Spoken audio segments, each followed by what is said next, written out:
primary objective in my campaign platform is to develop a comprehensive public health and safety plan. I agree with that. But you can't walk away from 5 people dead.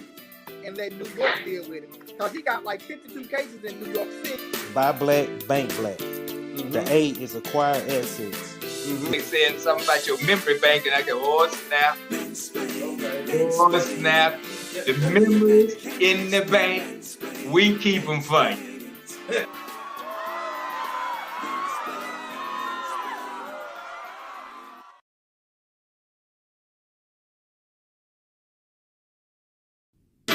What is up? What is up? Mansplaining. Only a man can explain mansplaining. Yeah. Mansplaining, mansplaining. Only a man can explain mansplaining, mansplaining. Okay, my intro wants to keep continuously play. What's going on with this? What's going on with this? Hey, y'all, it's your boy Tonyjem, a.k.a. Mr. Why Not? Mr. Why Not? And this is Mansplaining. This is our show. Fellas, this is where we get to come, sit down, relax, get some things off of our mind, get some things off of our chest, get some things off of our back. This is where we get to sit down and be us. Ladies, we appreciate you each and every time that you come in and chime in. We love your questions. We love your statements. Please continue to do so. What's going on, y'all? It is 9:02 on a Wednesday night, and you are exactly where you need to be. Y'all know what it is. Y'all know how it goes. As you come in, as you sign in, holla at your boy. Holla at me, and I'll holla back. Say, hey, let me know what city and state you're chiming in from. I'll make sure I shout you out so that we can know that you will know that we know that you are there. Facebook, good to see y'all again for another week. YouTube, hey, how y'all doing? Y'all know what to do. Each and every week that you see us, if you're on Facebook, I need you to hit like. I need you to comment. I need you to share. If we're not friends, send me a friend request. If you're on YouTube, you know what I need you to do. I need you to hit like. I need you to comment. I need you to subscribe to the channel and hit the notification bell so you'll get a notification each and every time that we put a video out. And also, we need you to share it as well off of YouTube. So I want to thank you guys for each and every time that you come in here and do this. Now, the people that come in, as you reply, you speak to us and you say hey to us, you are our representatives. You represent in the fashion of the truly gifted. That is what we do here at Mansplaining. That is what we do. So as you come in, I will greet you. Holla back at your boy, and we'll keep this thing going. We got a good night for you guys tonight set up, and hopefully you guys will stay tuned in with us. And we have a very good interview coming up pretty shortly. But I think before we even go another further, it's about time for me to ask my man to come on, step on in this room. Boom, boom, boom. Duckie Boy, you in the house. Where you at, Duckie Boy? I'm looking for you. Looking, searching, seeking, finding. Oh, is that you, Duck? Oh. God damn, you found me again. You always catch me, man. You always catch me, man. What's up, Doc? Oh, all is good, man. All is good. How you doing yourself, Doc, man? Man, I'm doing fine, man. Can't complain, dude. I can tell I'm getting old. This weather doing this crazy shit. Yeah. My bones be doing like this, boy. I told you, boy. Hey. In your mind, you 30, but boy, I'm gonna remind you. For real. Hey, man, I'm talking about we had some 70, almost 80-degree days, man. And then all of a sudden, yesterday, people went out the door and was like, whoa. What's going on here, man? I gotta tell you this joke before we get started. Let me tell you something. I learned a long time ago about March, man. And this weather would trick you into thinking it's hot already, right? And so when I was like in high school, me and my pops got into it, and I was talking crap back to him. I knew he was gonna tell me to get out, but I knew it anyway. But I was like, no, I ain't gonna get kicked out during the winter time. I'm not gonna freeze. March came on one of them 75-degree days, so I decided to talk crap back to him. I was like, man, screw you, dude. And I'm going to the Navy anyway. And all that. He said, well, you already know you can go. I said, yeah, right, whatever. Dude, I used to sleep in our neighbor's car. That was what they told us, right?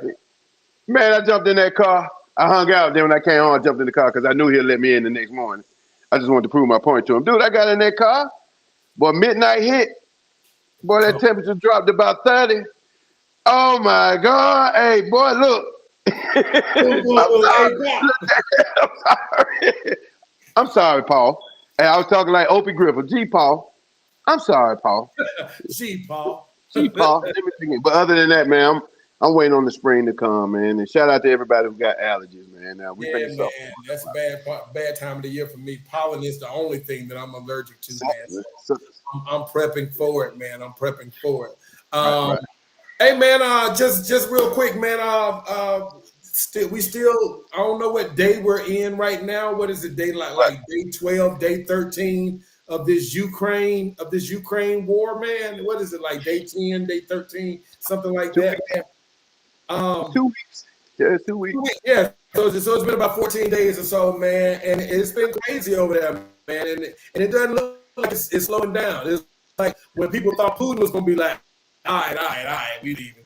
Putin was like, oh, hold on, I got something else for y'all. Boom. Y'all didn't get that memo? Okay, hold on, right. Boom. Yeah, my little friend. hello to my big friend. Hello, my big friend. You know, Tony, that Ukraine stuff, we're going to have to talk about that one day because, man, I've been hearing a lot of my people, say that they aren't concerned with this war. If it doesn't concern the black community, they don't give a damn. That's Russia and Ukraine's business. And see, you can tell people who are not really too privy to the military and the world order because we are involved. America, whether directly or indirectly, we're going to be involved. And black people are involved in anything this country is involved in. Mm-hmm. And they even went so far, Tony, these people even went so far, and I guess these are my big baller friends. Yeah, I got some big baller friends because them jokers say, man, I don't care about the gas prices. Hey, I don't care about the gas prices. They said they don't care about the gas prices. Boy, that shit over the I mean, yo, Tony, I care about the gas price. It ain't about the money or having the money to pump the gas. It's the moral thing with me because them people could price gals whenever they want just because they say, hey, it's a war. They don't have to raise the prices. They already killing us with the natural gas prices. So now they're in war. So that's morally, man, you should be concerned. If people who aren't in the know, especially our people, we love to say that ain't got nothing to do with us. Sometimes it very much does have something to do with us, but we just don't realize it. Like you say, we're paying high gas prices. We're paying higher food prices. It is affecting us. You know what I'm saying? It's going to get us anything that this country gets into. It's going to affect us either directly or indirectly. The common denominator is we're going to be affected by it, man. And so, man, we need to be in tune with everything America does as black people, man. Yeah, but I've been hearing stuff like that. I ain't got nothing to do. We ain't got nothing to do with that. Yeah, man. Quick shout out to Tyrone Carr and Bronski Wade. Thank y'all for tuning in, brothers. Thank y'all for tuning in. As we say, as you come in, speak to us. We'll speak back. Let us know what city and state you're chiming in from. Bronski is hollering at us from Irondale, Alabama, all the way up out of Irondale. And Tyrone Carr coming to us straight up out of the B-Ham, baby. Straight up out of B-Ham. What's up, brothers? Thank you guys, man. It is one little thing. I got one other thing I want to talk about before we get ready to go into our break. But I do want to touch on this, man. I was sadly disappointed today, Duck, man. I was sadly disappointed today. I really believe the Washington Commanders want me to stop cheering for them, man. Bro, we just got Carson Wentz. Why? You know why? Why? He's a white boy. That's one. Yeah. And he had a decent season a couple of seasons ago. White boys go out. A couple seasons ago in 2017. And like I say, man, the NFL is so crazy. They go always give them scrub white boys a chance. Yeah. They always give them a chance. And it's a lot of them, but they'll ride one brother to death, though. If a brother go throw an interception, They're riding with their Carson Wentz trash. Yeah, man. But that's your team. That's your man. That's your man. That's your team. Hey, for the time being, you guys, that's my quarterback. It's gonna be Commander Carson. It's gonna be Commander Carson. We y'all 3. we y'all 3 and 8. 3 and 8, man. It's gonna be Commander Carson around here. So we looking forward to that, I guess. Hey, one last thing, man, before we get ready to go into our break and get ready to get to our main meat of the show today, which is our interview. Before we go into our break, I do want to say, man, you know, I've been telling everybody, pubbing and advertising to everybody. I had my stage play going on this past weekend and everything, man, and the weekend went great. We had 2 great shows here in Atlanta. And unfortunately, on the last scene of the second show, your boy tore his Achilles tendon. I tore my Achilles tendon, bro. I've never broken anything or done anything like that before. So I tore my Achilles tendon on stage in the middle of a play. And I had to push through it, bro. I'm sitting there with a torn Achilles tendon, and I had about 30 more minutes of play to do. I had a dance routine to go through and everything. But hey, it is what it is. I could not let the show go down like that. So I had to grin and bear it, baby. I had to grin and bear it. Tony, please, man, describe how did it happen during the play? How did it happen? Real quick. For everybody know the Achilles tendon is that little tendon that goes down behind your ankle to your heel. For me, I would have to kind of break it down like sports science, because for you to know exactly how it happened, I didn't just take off running and it snapped. I was jumping up and down, and instead of stopping, turning, and running, I jumped and took off. I took off from a jump, and I guess that was a little bit too much stress on my tendon, and man, that thing snapped, man. It felt like somebody kicked me in my leg, bro. It felt like somebody kicked me in my leg. But I had to mask it. Couldn't let nobody know what was going on until the end of the show. And did you manage to do that? Were you able to do that? Were you able to let them know you was okay? You didn't grimace? You weren't doing nothing? Actually, to be honest with you, I was trying to cover it up so good. I had to tell people I was hurt. They didn't even know I was hurt. Okay, good job. They didn't even know I was hurt. Okay, good job. All right, so hey, check it out, guys. We're gonna get ready to take a little quick music break. And when we come back, we are going to talk about Birmingham, Alabama. We're going to talk about Jefferson County, Alabama. Why are we talking about Jefferson County? Because the next person that you're going to see on the show is a gentleman who is running for sheriff of Jefferson County. His name is Kareem Easley, and we're going to talk to him in just a moment. Hey, Duckie Boy, we'll be back, man. You ready to bounce a little bit, man? You ready to bounce a little bit, man? Let's rock and roll like Motley Crue, man. Let's jam to a little tune a little bit, man. Let me see what I got going on right now. This is JKAD, JKAD, Cold Summer. Check it out. Yeah, it always does that to me. I said, check it out, and then it didn't do nothing. But that's cool. I'll just go ahead. I'll go ahead and start it up again anyway. So come on. The reason why buildings are burning are not just for our brother George Floyd. They're burning down because people here in Minnesota are saying to people in New York, to people in California, to people in Memphis, to people all across this nation, enough is enough.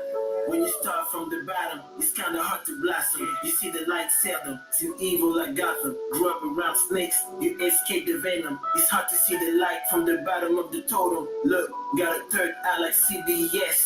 So say my flow sick, I need CVS. I keep my wrist flooded with some BBS. And the feds watching us like the Elliot Ness.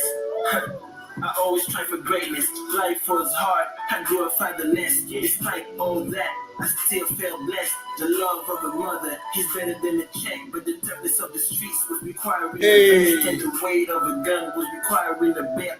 We wanted to ball. He spit. You don't want to be. I like that, man. Yeah, he can spit. Rappers therapeutic, listen to Illmatic. It didn't take me long to do the mathematics. Got a little Wale flow to it, kind of a little Wale-ish. A little Wale-ish. But he's spitting though, you know what I mean? Like magic, always keep it still, but I'm not anemic. I carry like Mariah, money low like Nia. My girl argue me, feels like Martin and Jenna. It's Institutions and those people who are in positions of power. I don't give a damn if they burn down Target. Hey, J-Cad, Cold Summer. J-Cad, Cold Summer, you guys. Hey, before we move on, I want to let you guys know, for all of you artists out there, you musicians out there, I need some music. Send me some music, you guys. Send me some bumper music that I can play in that little segment right there. We want to give you a chance to shine. Send us your music so we can help you shine. That's what's all up. genres. All genres. You know what? What are you looking for? You know what? At this point, man, I would say all genres. R&B, neo soul, hip hop. You know what I'm saying? If you got a good gospel song, you know, I'd be surprised if you got a country song. But guess what? You send it to me, I'll play it. It better be good, though. It better be good. All right. No way. All right. So now, everybody, welcome back to Mansplaining. And now, you know, it's time to get down to business, Duckie Boy. It's time to get down to business. Let me read something off real quick before I add our guest in here. All right. So Birmingham, our hometown, right? Our hometown, right. Birmingham is rated as one of the top 3 most dangerous metro cities in the nation. Okay. It outpaces Chicago. It outpaces Washington, D.C., and it outpaces Detroit in the murder rates. It's not a good thing. It's not a good thing. In 2021, Birmingham alone saw 132 homicides, which is 132, which is 9 short of its all-time high of 141. All right. So now, well, you know, now that's Birmingham. That's Birmingham. Well, you ask, well, what about the county? How's the county? What's the county like? Well, Birmingham is in Jefferson County. And in 2021, there were a total of 213 homicides throughout Jefferson County. Okay. Now, it's sad enough, you know, when you got 132 in Birmingham, but when you look at these surrounding, these other Jefferson County areas, they're all, the sad part is they're all around Birmingham. Every last one of them are around Birmingham. You got Bessemer, Fairfield, Tarrant, Hoover, Brighton, Lipscomb, Leeds, Adamsville, Homewood, Graysville, Midfield, Irondale, and Fultondale. Every last one of those places touch Birmingham some type of way. Every last one of them touch. Now, a lot of people feel like something more needs to happen, needs to be done today. But today we have a young man that's running for sheriff of Jefferson County, Mr. Kareem Easley. Let me add him into the show, and let's see if we can chop it up with him real quick. Brother Kareem Easley, are you there? I'm here. Good evening. Good evening. Welcome. Good evening, Brother Kareem. Welcome to the show, bro. Glad to have you. Glad to have you. Glad to be here. Glad to be here. Thank you. Thank you for accepting the invitation, man. Ralph told me he talked to you, man. I had to call you, bro. So I know that phone call was crazy, but thank you for coming, man. We had to have you, brother. Thank you. No problem. Thank you for having me. It was kind of crazy too, because Ralph hit me up and was like, "Hey, man, I got somebody to interview for your show." And he told me, I was like, "I already got him on the list. I just hadn't reached out to him yet." And then Duck called me and was like, "Hey, man, I got somebody for the show." He dropped your name. I was like, I already got him on the list. I just hadn't reached out to him yet, man. So once again, we are so very happy, so very proud to have you on the show. All right. So for starters, now I had the pleasure of meeting this gentleman. I think back in first time like 95, 96. Was that your freshman year, 95, 96? Somewhere around there? It was. Somewhere, yeah. I had the esteemed pleasure of meeting this gentleman when he was a freshman in high school, and he was playing. I saw a little brother out there playing on the trumpet, right? You played the trumpet. Yes, sir. I did. I'm out there playing on the trumpet. Now, you know, guys, when we see guys, you know, we don't be like, talk about his looks or nothing. Like, we don't talk about no guys' looks. We be like, that's a cool looking dude right there. That's a cool looking dude right there. So that's what I said to myself. That's a cool looking dude right there. I'm gonna go over there and holler. So, you know, my intentions were, you know, to persuade him to do some things with his social life. So yeah, I was trying to influence him with some guys that I knew that might be beneficial to his social life, and he was able to matriculate through high school and had a great high school career. And now, so to everyone else, we're gonna get started here. Tell us about your upbringing, your family dynamic, because see, we don't want to just know about your sheriff record or your service record. We want to know who Kareem is, so that people can know who they're voting for, not just what they are voting for. Okay, so first, let's tell everyone, if you can, give us a little bit about your upbringing, your family dynamic, and what kind of values were imparted in you that you carried over to this day. Okay. Well, first of all, I'd like to say thank you for having me here. It is an honor to be a part of this platform, any platform that is for the people that I'm all for. As you stated before, I am a product of the Birmingham Public School System. Went to Fairview Elementary, Bush Middle School, and lastly, P.D. Jackson-Olin. Graduated in 1999, J.O. Graduated in 1999. I held many titles at P.D. Jackson-Olin, Student Government Association, Top Teens of America. I was just all around a social life. Real likable person, many friends, many associates. You know, back in the day, it was very cool to be in the band. And I was up under the leadership of Donald Crawford, where I did play the trumpet. And so I had a great high school career. I left P.D. Jackson-Olin and matriculated to the University of Alabama, Roll Tide. And I majored in criminal justice and minored in psychology. And so I, at that time, I studied the dynamics of criminal justice. I wanted to understand why people, criminals per se, do what they do. A lot of times we look at the end result of things, but I like to get to the bottom of the issue and say, well, what's really causing it? And a lot of times it's because of mental illnesses. It's because of disheveled home life. Everybody home are a little different in backgrounds. Myself, I come from a single parent home. My mom raised me. She did a wonderful job. And, you know, I was a young parent. I am a young parent. I had my son at the age of 23. And so I became a single father. I got custody of my son when he was 9 months. And so I raised him solely alone with the help of God and family. You know, so I've had a traditional life just like everyone else. A lot of times people say, well, how did you get to where you are? It was determination. It was the drive to go and do well and to make a difference in society. I tell people all the time, there's no magic wand that was waved over me. I'm just like the next person. You cut me and I'm going to bleed. And so I'm out here with my people, being a product of the Easley community. A lot of friends throughout the Birmingham metropolitan area.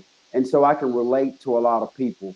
And throughout that relation, I was able to understand what was really going on and what's happening here as far as crime is concerned. And that alone is what motivated me to run for sheriff and make a difference. I'm currently a sergeant right now with the Birmingham Police Department. I've been with Birmingham Police Department for 14 years.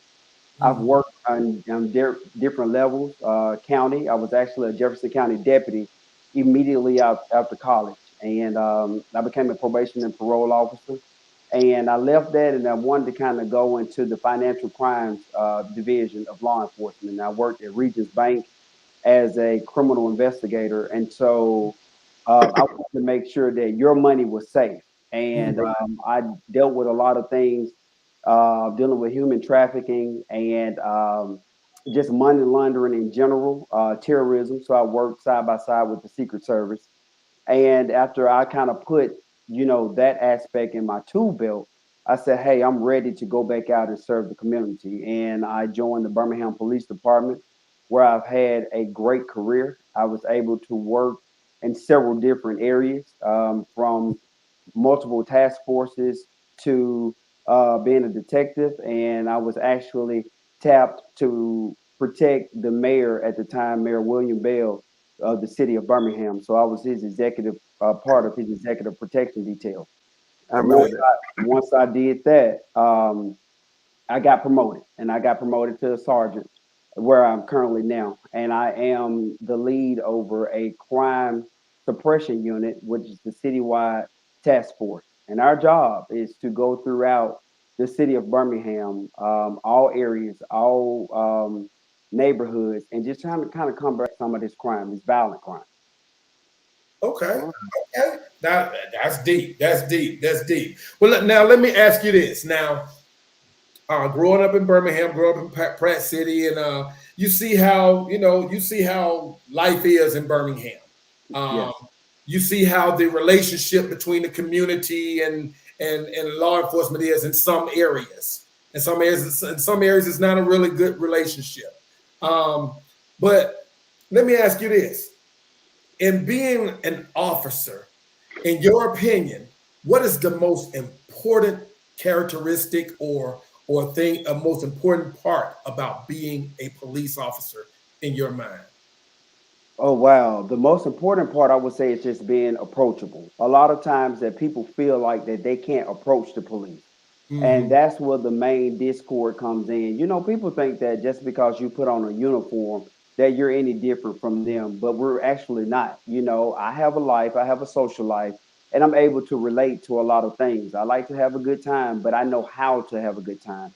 And that's where the disconnect comes in. It's just we don't know as individuals a lot of times of where and when to draw the line, of Right. where and when to draw the line and say, hey, I'm gonna walk away from this situation. Right. A lot of times that's what's wrong with society right now. We feel like we have a point to prove. And once we realize that human life is important and we take that human life and that value seriously, then we won't be able to combat this crime. Wow. I heard a noise. I'm sorry, I heard a noise. But okay. So let's talk about this. All right, now we have this election coming up for sheriff of Jefferson County. Now you've been we lost Duck there. I think he had some issues. Okay, so you've been on the force 14 years. Yes. And what happened or what didn't you see happening that made you say, you know what, I need to do more than just being a police officer. I think I want to be the sheriff. What did you see or not see that made you feel like you can make a difference by becoming the sheriff? Well, that's a loaded question, and I'm glad you asked that. There are several aspects of that. The first aspect is that you have to look at yourself, and you have to look at yourself and say, what are you bringing to the table? I was not content where I was. I've always wanted to grow. I always wanted to do more. Being a Birmingham police officer has been a great career, but the citizens of Birmingham depend on police officers and deputies to make a difference, to make sure that they're safe. And so I knew my background, my experiences, and all of the different tools I had in my tool belt. I knew that I had I have what it takes to make a difference in society, and to kind of go for the larger platform. Right now, there is a major discord, as I stated before, between the community and the police department. So that's the one thing that I am striving to accomplish, is to bring the community back together. I've said several times that citizens aren't going anywhere, and the police department isn't going anywhere. So the best thing we can do is work together, and let's do this together and be on one accord to combat some of this crime. And to combat some of this crime, it's going to take a lot of conversation and conversations around what is really the root of the problem. And a lot of times it's just conflict resolution. that people don't know how to channel their anger, how to do what it takes not to resort to violence. There's a lot of things that we can do not to go into violence. When you're dealing with a lot of males and the testosterone, I understand what's really going on. But for a man to really be able to say, you know what, I'm gonna take the high road and I'm gonna walk away from this situation. Back in the day, people used to fight, in the 90s because someone stepped on your shoe. And so the key word in that is fight. But see, we've kind of moved forward from fighting, and right now we're picking up guns. So you step on somebody's shoe in this day and age, and you Yeah, may lose your life. And big that's time. what my message is that, in order to achieve safer streets and safer communities, we got to have solid conflict resolutions and say, hey, a pair of Jordans is not worth somebody's life.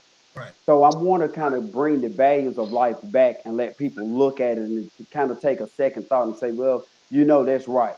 And every voice, every ear that I touch, that is my plea to Americans, as specifically Jefferson County, to say, hey, let's think about it. Let's do better and let's save another life while we go out through our daily activities. Mm, mm. Man, That's that's what good. I'm talking about. I tell you what, hey Duck, I think you have a few questions for Kareem, man, that you like to shoot out to. We also have a question from someone watching. We'll get to that in a little bit. But Duck, you got some things you want to ask Mr. Kareem? Right. Kareem Yeah, man. Easley. First off, let me say this, man. Kudos to you for being Birmingham police, man. I'm a Navy dude, bro, and I travel a lot, and I lived in a lot of states, man. So, and I've seen how other police jurisdictions get down and whatnot, and I've checked out the reputation, of everybody, with all the chaos and whatnot going on. And Birmingham has one of the most notorious police departments back in Bull Connor days. Back in the day, civil rights used to be nasty down here. So the relationship down here with us and them was like sort of screwed up big time. And man, I have to say, I was talking to somebody the other day.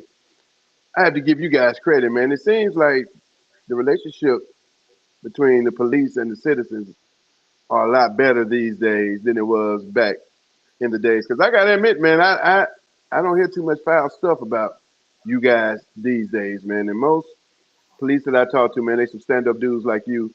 And I have to give you guys credit because the relationship between our community and police, man, it's jacked up. But Birmingham has amazingly, our name don't come up. You know what I'm saying? All this stuff that's going on across the country, man, I've never heard, you know what I'm saying, in a long Right. time about you guys just doing somebody wrong.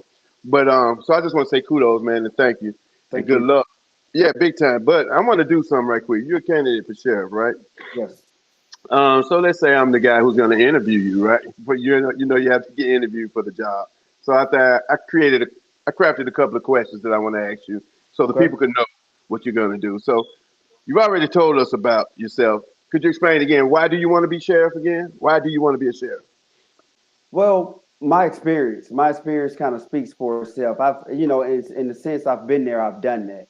And it's Right. just not from a supervisor standpoint. It was actually from an officer standpoint.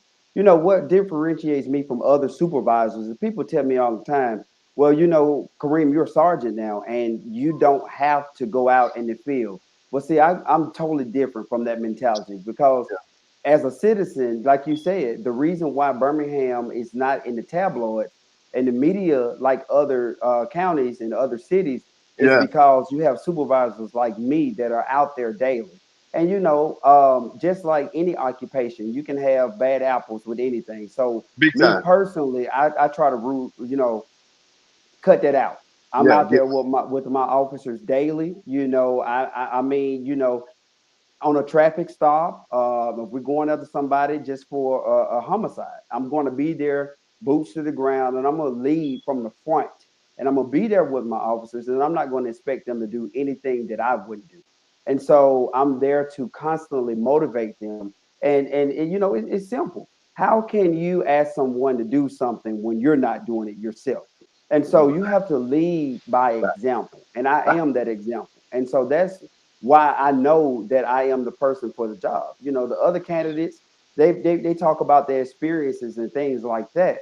But how many of them have been out there? And most importantly, when is the last time you've been out there? See, crime has been here since the beginning of time, and it's going to be here after you and I leave.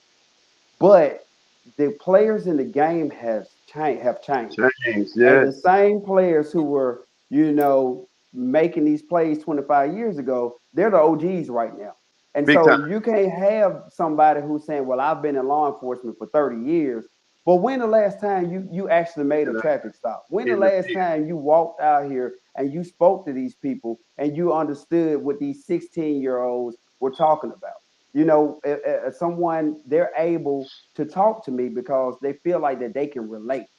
They say, well, hey, he's young. And then I tell my story. Hey, man, I have a 17-year-old at home. And so I don't want somebody out here to mistreat my son. Big So time. I'm going to make sure that my officers treat you with respect and the dignity that you deserve. Yeah, you may go to jail, but I promise you, it's going to be the nicest ride you've ever had in your life.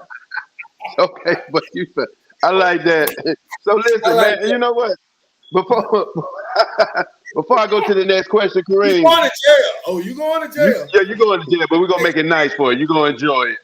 Just yeah, we very courteous. Right. You're courteous. Get comfortable. Now listen, you just said something, Kareem. You said compared to other counties and cities, man, Birmingham don't. It's funny you said that, man, because I'm quite sure you're in tune with Brookside, right? Absolutely. Man, Brookside, Tony, the little city Brookside, it ain't no bigger than Pratt City, man. I heard Boy, about they stay boogieing folks up, man. People are scared to drive through there, dude. I mean, actually, it's just terrible for that place to be that small that they have that many traffic stops from police.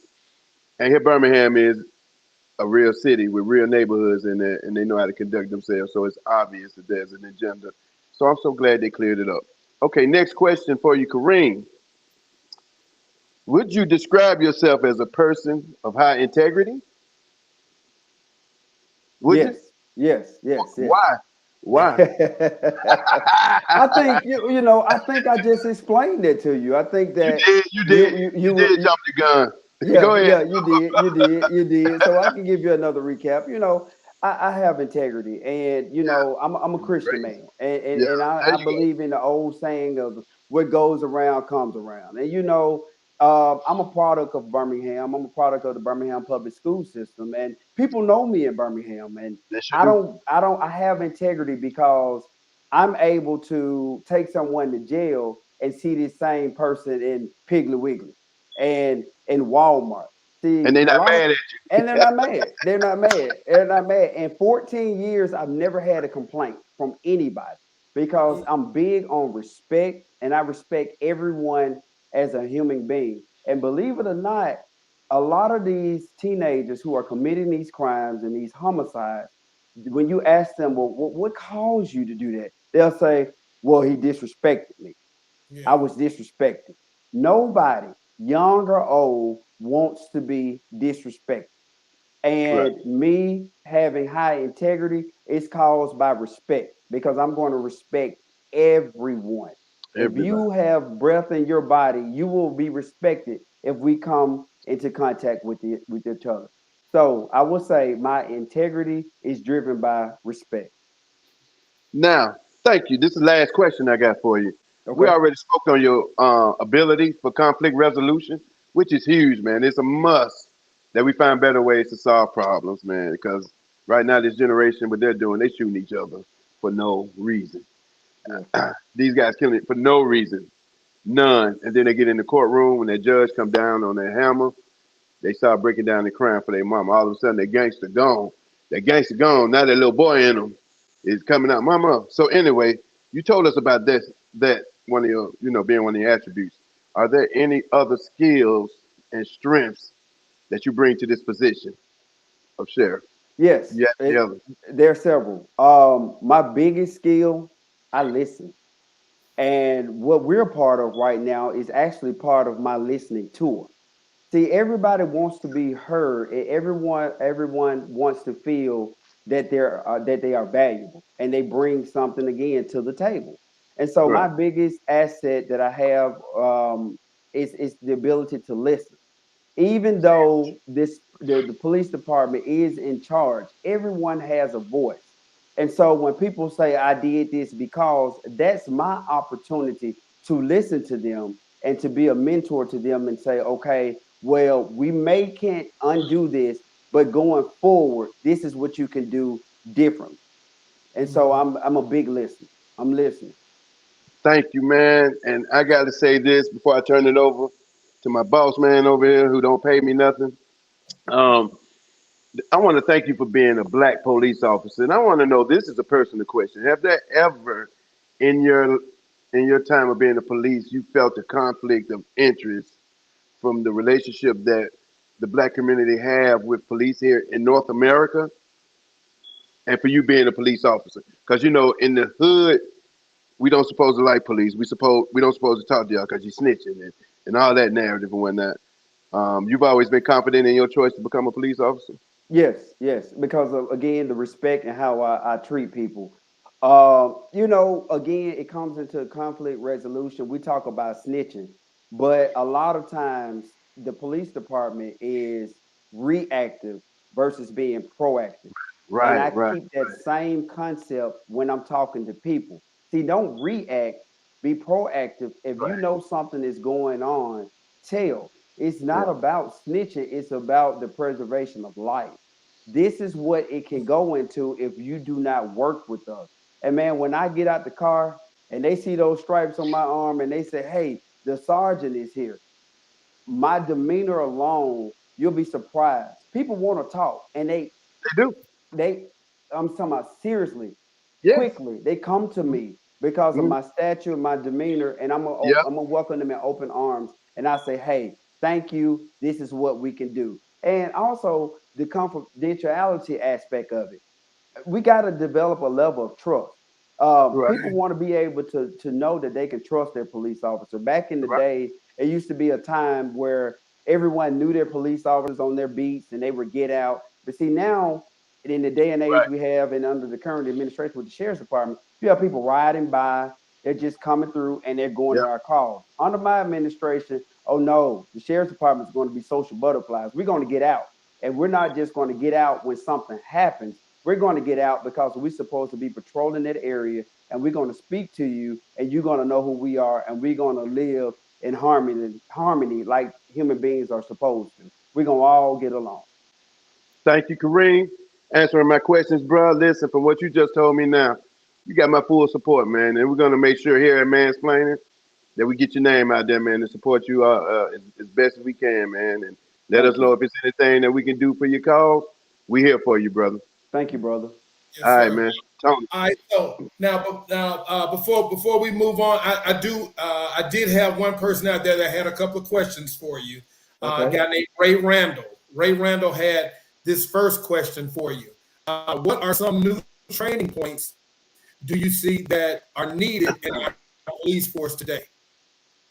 Like I said, conflict resolution. Conflict resolution just doesn't apply to citizens. Conflict resolution applies to police officers, just like it applies to the citizens. You got to think about it. Once we're hiring police officers, we're hiring citizens. And so, how can I ask you to be Damn, good way. able to resolve your conflicts as a human being, but you don't know how to resolve conflicts as an officer? The officers Right. got to have the same mentality and be quiet sometime and listen what's going on. So to answer that question, everybody, the community as well as the sheriff's department will have conflict resolution training to know how to deal with issues. Another part of that will be mental illness training. Mental illness again for a long time was overlooked, but there are some people out here that just really need help.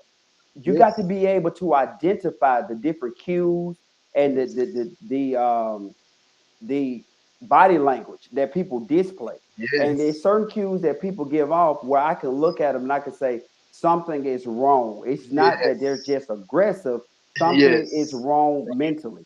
So you approach that from a different aspect than you would approach that from just an aggressive person that definitely just wants to fight.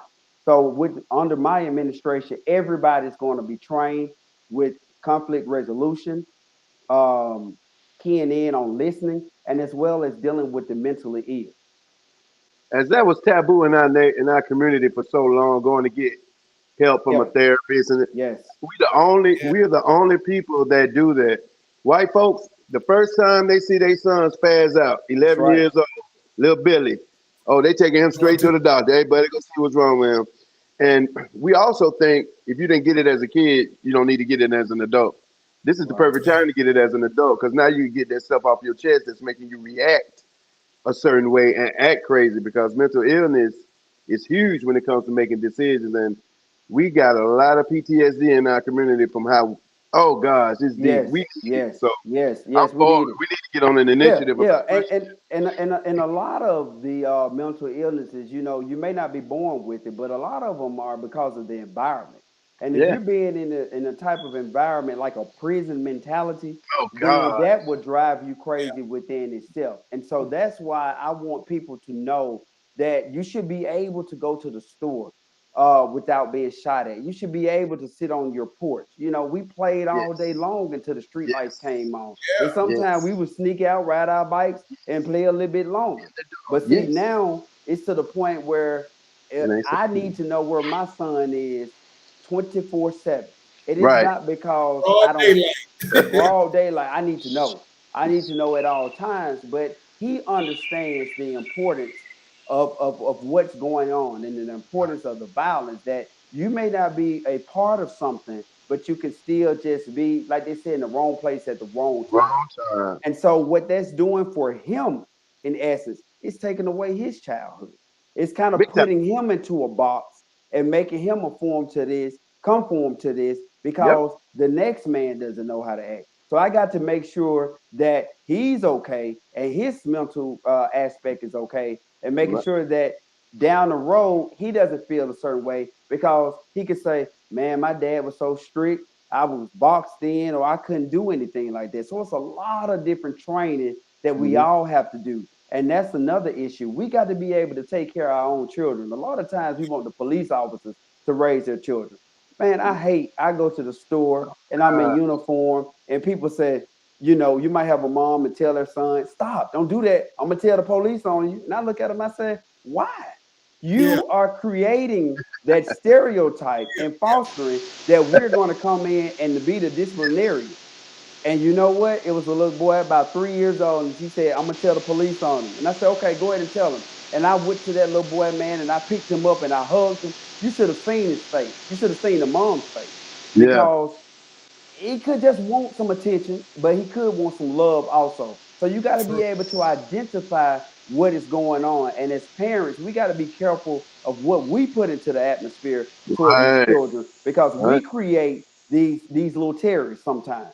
We And do. then it's kind of too late, and we say, well, we don't know what happened. Well, you Yeah. told them to be afraid of the police, and you told them the police was going to whoop them and take them to jail. And so I'm trying to undo all of that while I go out on my daily journey.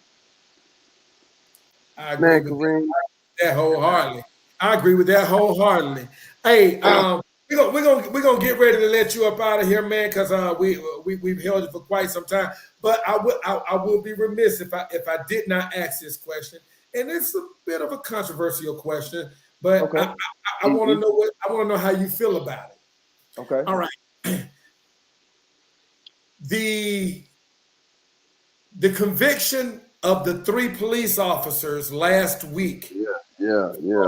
From not interfering with the George Floyd situation, or not giving him medical attention or anything like that. How did, as a police officer, how do you feel seeing other police officers being convicted because they did not interfere with another police officer's actions? Yeah. How did that make you feel when you first heard about that? Well, let's talk about the whole situation in its entirety. The Okay. fact that they did not intervene made me feel bad. It made me Okay. feel bad. You got a duty to do. And if Alright. you see someone doing wrong, regardless if it's a citizen or a police officer, you have a charge. You took an oath and said that you will serve and protect. You didn't say, I'm going to serve and protect from the local neighbor. You say I'm gonna serve and protect. And if this means serve and protect from somebody who's wearing the same uniform, you do what you gotta do. See, I don't tolerate foolishness on any type of level. And my officers know this. You know, the Birmingham Police Department, one of our policies is that if we have to use force, once the threat is taken care of, we immediately render aid until the paramedics get there. And so I'm glad that they were convicted of that. There is no secret society or we're going to sit together. Right is right and wrong is wrong. And those guys were wrong. Those guys were wrong. And they could have preserved life if they just came and said, hey, man, you're doing too much. Step back. And so to me, those guys were cowards. They are no better than the next person who are out here shooting and killing and gangbanging. So they could have, you telling me that they could have intervened? Absolutely. They could have said something? Yes. I didn't know. Man, you know what? Civilians think, there's a lot of fraternities in the world. Regular fraternities, Masons, sailors, veterans, and whatnot. And we always think of the police as a fraternity and whatnot. Right. Brothers who stick together, right? And so, I don't know everything about that. But I'm thinking when he's down there, Derek Chauvin has his knee on that man's neck. I'm thinking they couldn't say nothing. Because I couldn't have sat there. I didn't know y'all can intervene, man. I didn't know that. You're supposed to intervene. And that's why they have, they're being convicted. They were supposed to intervene. So they're just as guilty as putting their foot on, their knee on his neck, just like the actual police officer that did. Okay. So that's unacceptable. It's unacceptable. Okay. Wow.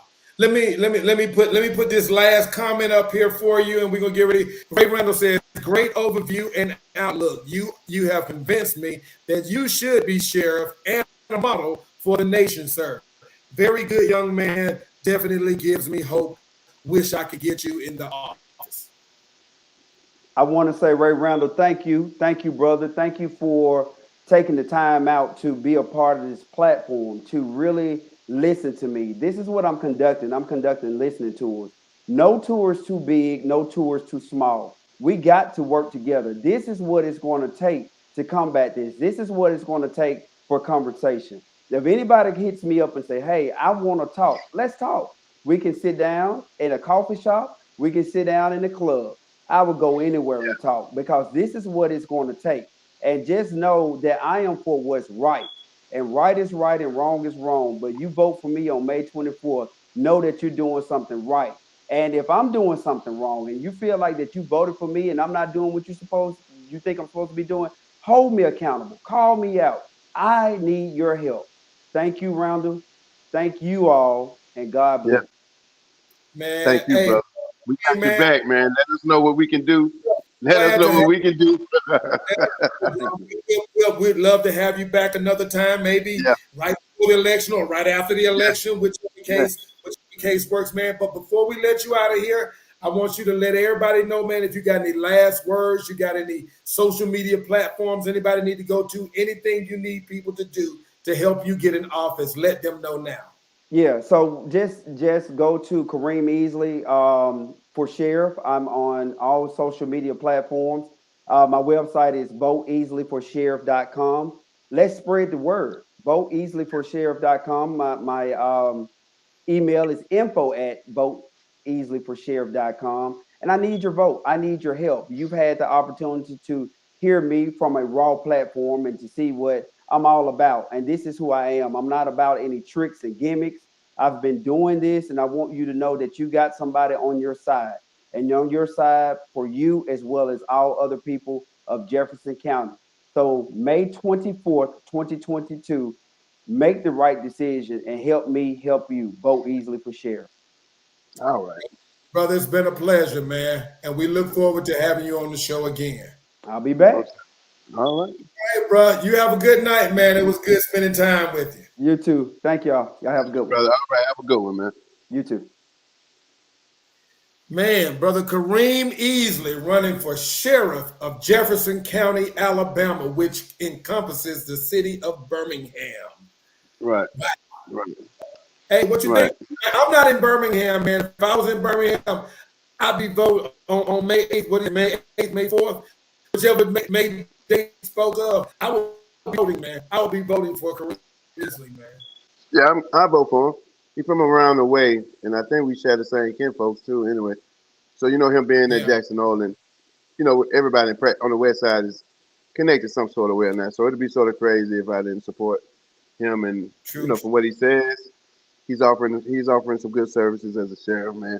I'm with that, Tony, and I meant that what I said about Birmingham police, man. They got some cool officers on there, man. We know a lot of them, and yeah, it's the time to partake. You know, J.O. cool. J.O. cool, you know what I mean? But you know, all the trouble in time I ran into police down here was Birmingham. Yeah, true. It was always Homewood, Hueytown, Hoover, Vestavia. Birmingham ain't never, you know what I'm saying? Yeah. Man, with that being said, man, we are coming up on a couple minutes, getting ready to close out, man. I think this was a very good interview, man. I think people that watched today, anybody that was on the fence or did not know who they wanted to vote for, I think he might have convinced some people tonight, man. Big time. Yeah, big time. That was good, man. I feel good about that one, Tony. And I want to say thank you, Rap Davis, Ripcord, for referring him. Yeah. Thank you, brother. That was dope. You delivered that. That's what it's about. And hey, that was a great interview, man. I liked it. He got me. I wasn't even into it, the sheriff race at first. Kind of got me fired up, man. Like, man. Shit, I'm ready. Man. Team Easley, baby. Team Easley. We're going to do that. And that's what, to y'all out there, that's what we're doing here, Mansplainin. We're reaching out to the people that got something to offer. The city, the community, society in general. We're going to bring them out here, let them tell their business so we can all start linking together. I hope this be a networking hub, this podcast right here. So whatever you got going on that's positive, we'll give you that interview, especially if you're offering a service, you know, to the community. Tony, man, I can't say. It was a good night. I think this is the best one, man. I'm satisfied. I hope you guys watching were satisfied, especially you guys out in the Birmingham area. I hope you guys had a chance to watch. If you're just tuning in and you missed it, make sure you go back and watch from the beginning. We had an interview with Mr. Kareem Easley, Officer Sergeant Kareem Easley, who is running for Sheriff of Jefferson County. Sharp young man. And it seems like he's ready to do the job.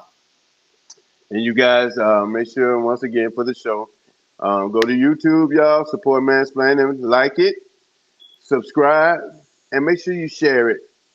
Like, subscribe, and share, guys. And that'll be doing us a whole heap. A whole heap of help, man. Whole heap. But I tell you what, buddy, that'll help us a whole heap. But anyway, man, but look, bro, on that note, man, it was good. It was fun. It was real. And I'm about to slide up out of here until the next time we see y'all next week on Mansplainin. This your boy Duckie Boy signing out. Love you, bro. Love you too, bro, man. We're going to do it again next week. All right, dude. Peace, man. Peace out. Peace out. Yo, everybody. Hey, we getting ready to get up out of here. Once again, I want to thank my co-host, Duckie Boy, for being with us once again. I want to thank Ray Randall for all his comments tonight, all of his questions. Hey, remember, you guys, when we're interviewing somebody, if you have questions, please feel free. Put your questions in there. We will ask them. If you put your question out there. I want to shout out to Glenn Smith for tuning in. I want to shout out to Latoya Simmons for shooting in, for signing in. Moochie Claude, Carolyn Campbell, thank you for tuning in. Khadijah Works, thank you for tuning in. Miss Sean Denise, thank you for tuning in. We had a couple more people that had a chance to tune in, and we thank each and every one of you guys for doing so. We're looking to have more interviews coming up, so keep your eyes open. We will have some more interviews coming up, and some more people bringing some things to you. And we're here to provide it for you, provide that platform so that it can bring it to you. So, hey, it's your boy Tony Jim. We get ready to get up out of here. You know, before I get out of here, I got to give you my word. The word is, there is no renewing without reconciliation. There is no reconciliation without redemption. There is no redemption without recognition, and there is no recognition without being real. Always be real. I'm Tonyjem. This is Mansplaining. I want you guys to go and be great. We'll see you next week. Mansplaining.